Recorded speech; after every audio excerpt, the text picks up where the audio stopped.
A man is walking through the snow holding his own throat closed with his bare hand. 10 miles, no car, no help, blood freezing to his collar with every step. That is the story Franklin County still tells about Forrest Bondurant. What actually happened to him might be worse. This is the uncensored, brutal, and barely believable true story behind the man Hollywood turned into a legend. Winter, 1931, Franklin County, Virginia. A roadside restaurant with a gas pump out front. The kind of place that looks like nothing and hides everything. Behind the counter, illegal whiskey money changes hands quiet enough that a passing stranger would never know. 2 men walk in that night looking for Forrest Bondurant specifically. They find him. What happens next depends entirely on who is telling it. Family legend says a blade opened his throat ear to ear right there on the restaurant floor, and that Forrest did not go down screaming. He got up. He held the wound shut with one hand and started walking. Some tellings say nearly 10 miles through snow toward a hospital in Rocky Mount, refusing to die where anyone could watch. That image alone is the kind of thing that turns a man into folklore. But here is where it gets uncomfortable for anyone who wants a clean story. Newspaper records from the period do confirm Bondurant was hospitalized in Roanoke with a severe wound. Some accounts tie the injury to a violent confrontation with Deputy Charlie Rakes near Magpie Creek Bridge, not the restaurant at all. Different place, different men, different night, possibly. Family stories passed down to author Matt Bondurant decades later blur the throat wound together with 2 other near deaths, a gunshot to the stomach and a load of lumber that supposedly crushed him and somehow did not kill him. 3 brushes with death. Maybe 1 story stretched into 3. Maybe 3 stories collapsed into 1. Nobody alive can tell you for certain anymore. And honestly, that gap is the part that gets me. Most true crime stories fall apart the moment you check the paperwork. This one does not fall apart. It just gets murkier, which somehow makes it scarier. Something violent tore through this man's throat in 1931. That much survives every version. Everything else is Franklin County holding its cards close, the way it always has. Because a throat wound this brutal was not an isolated incident. It was Tuesday in a county built entirely on this kind of risk. Forget the postcard version of the mountains. Picture copper stills hidden in ravines, steam curling up through the trees at 3 in the morning. The sour mash smells so thick, locals claim you could taste it in the well water. Writer Sherwood Anderson gave Franklin County a nickname that outlived him, the wettest county in the world, and federal investigators backed it with a statistic almost too extreme to believe. One government commission concluded that 90 out of every 100 residents had some connection to illegal liquor. This was not a handful of outlaws hiding in the hills. This was the entire economy. Trucks ran moonshine out of the county under cover of darkness, headlights off on the sharpest curves. Engines gunned the second a revenue agent's silhouette appeared on the ridge. Boone's Mill reportedly received more sugar shipments than New York City, every sack of it feeding us still disguised as a bakery order.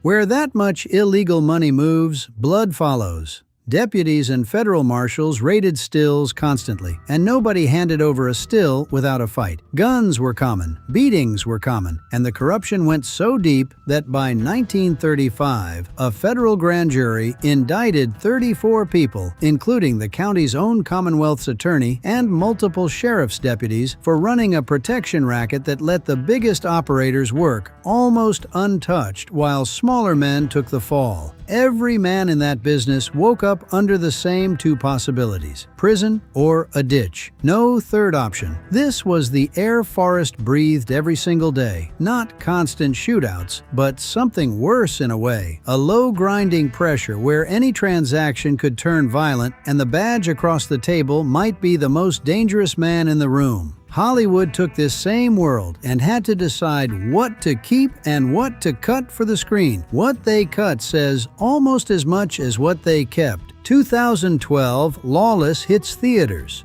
Tom Hardy plays Forrest as a near-silent, unkillable wall of a man, and the throat-cutting scene alone became the moment audiences walked out talking about.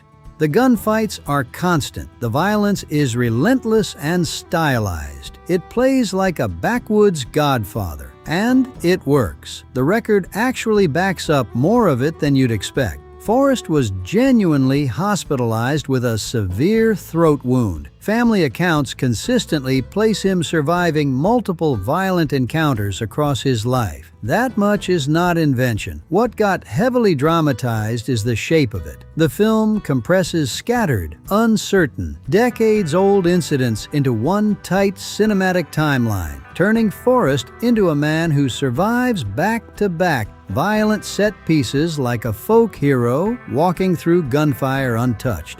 Matt Bondurant has said it himself in interviews. The historical record confirmed the brothers were feared and dangerous, but the family did not always know the specifics of what actually happened. So the gaps got filled with legend, with instinct, with exactly the kind of invincibility a movie audience wants to believe in. Side conflicts, certain rival characters, even some smaller confrontations were reshaped or invented outright to fit a 2-hour runtime. That is not a knock on the filmmakers. That is simply what adaptation does to a true story, with more silence in the record than fact.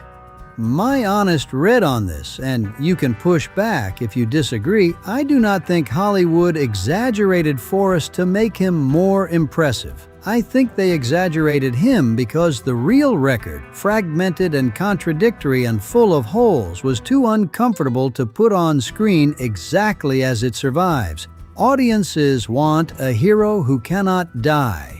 History gave them a man who almost did more than once, and nobody can agree on how. So if the myth was partly built for us, the question becomes, who was actually standing underneath it before the cameras showed up? Strip away the legend, and something stranger sits underneath it. Forrest Bondurant was not primarily a gunslinger. He was a businessman running one of the most dangerous supply chains in America, and he ran it quietly. Alongside his brothers, Howard and Jack, Forrest operated a restaurant and gas station that functioned as the visible front for a much larger bootlegging network. Survival in that world did not come from constant violence. It came from logistics, knowing which deputies could be trusted and which could not, which roads stayed clear after midnight, how to keep product moving without drawing federal eyes, and how to hold a family operation together year after year through raids, trials, and betrayals. He was famously private even inside his own family. He did not marry until later in life, and it was only after his death in 1965 that relatives discovered he had secretly married Maggie Mae Harris years earlier, a woman most of them barely knew existed. No children, almost no personal writing left behind. A man who survived a slit throat and apparently never once explained it to anyone in detail. That silence is exactly why the legend grew as large as it did.